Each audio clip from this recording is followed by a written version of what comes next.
Here's the strange thing about Stranger Things. The bigger the danger, the safer everyone feels. Oh my god! Ugh, dear film gods, save us from plot armor.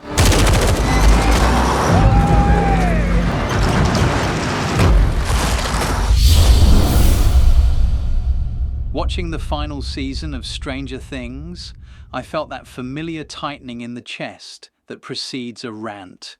Not fear, not suspense, but recognition.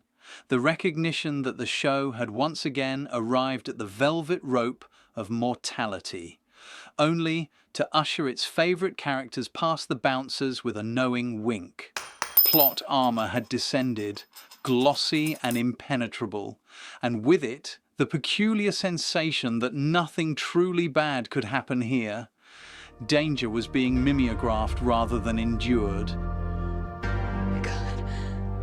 Plot armour isn't simply the fact that protagonists survive. That'd be a childish objection, and fiction would collapse overnight if survival itself were a sin. The problem isn't that characters live, but that the narrative rearranges reality so that they can't plausibly die. If we hurt ourselves, we're really screwed. The world bends, probabilities become decorative, consequences soften into bruises that heal by the next scene.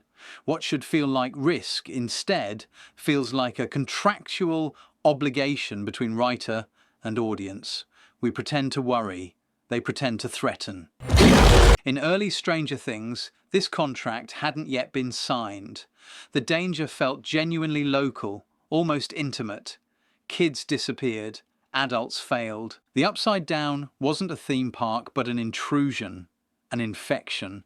As the seasons piled up, however, the cast ballooned and the stakes inflated, and something quietly inverted. The more apocalyptic the danger became, the less dangerous it felt. When everyone's constantly inches from annihilation, annihilation becomes background noise. The show didn't lose its affection for its characters. It lost its willingness to betray them. Yeah. This is crazy. Over. This is hardly a Stranger Things problem alone. Contemporary franchise storytelling is addicted to a peculiar paradox: maximal peril with minimal loss. Characters are flung through explosions, stabbed, possessed, crushed, shot, and psychologically shredded, yet they persist with the durability of branded crockery. The narrative voice insists that everything has changed, while carefully ensuring that nothing essential has. It's catastrophe cosplay.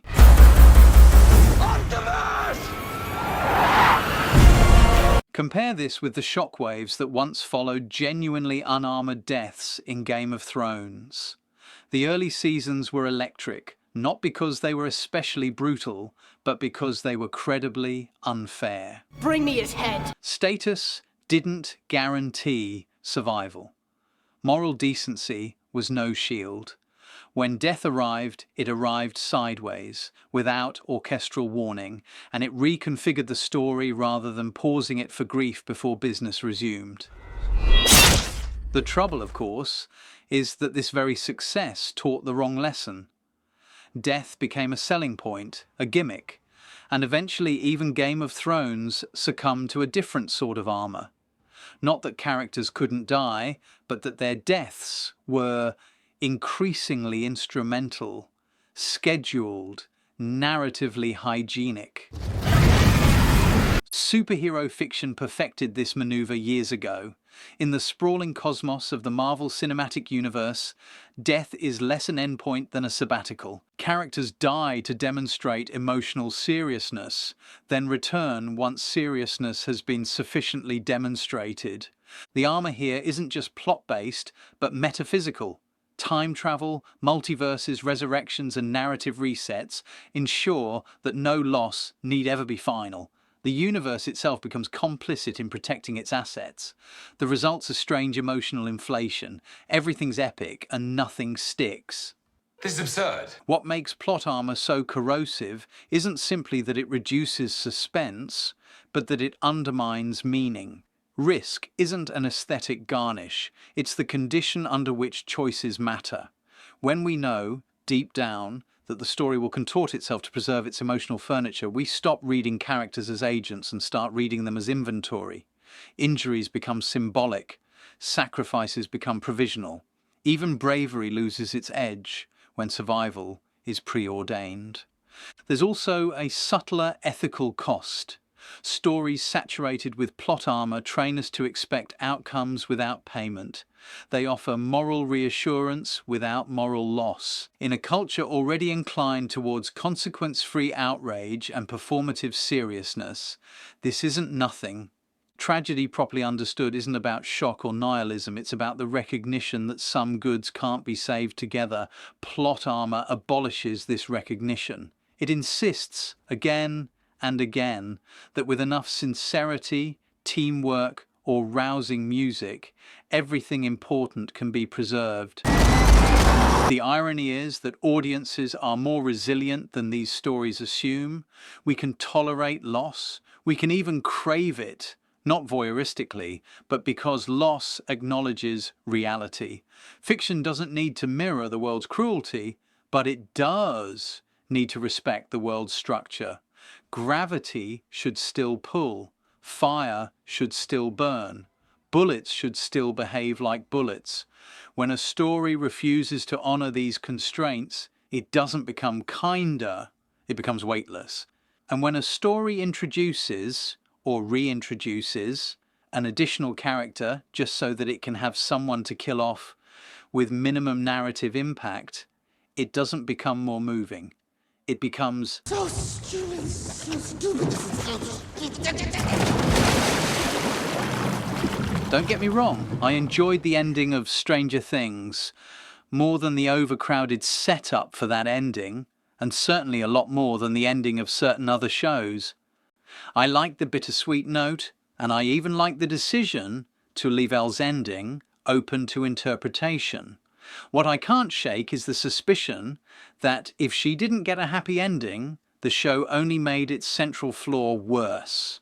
5 seasons of near-total invulnerability, followed by a last-minute sacrifice whose necessity is never earned, is not moral seriousness.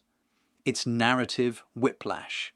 I prefer to think, along with the rest of the gang, that Elle was too intelligent to buy into that logic. But interpretation aside, the same culprit keeps flashing its badge, that plot armor. Ugh. So my complaint with the final season of Stranger Things isn't that I wanted more blood, it's that I wanted the story to mean what it was saying. If the abyss is truly opening, then let it take something with it, instead of the main character nobly but stupidly choosing to disappear with it. Possibly.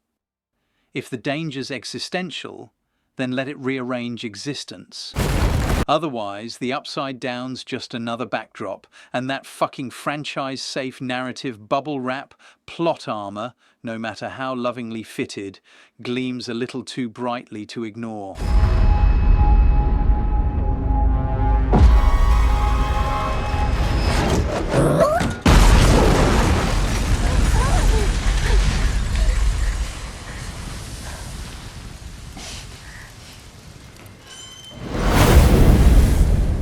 If you liked this and subscribed, then you might also want to subscribe to my Substack at desimplify.substack.com. See you there.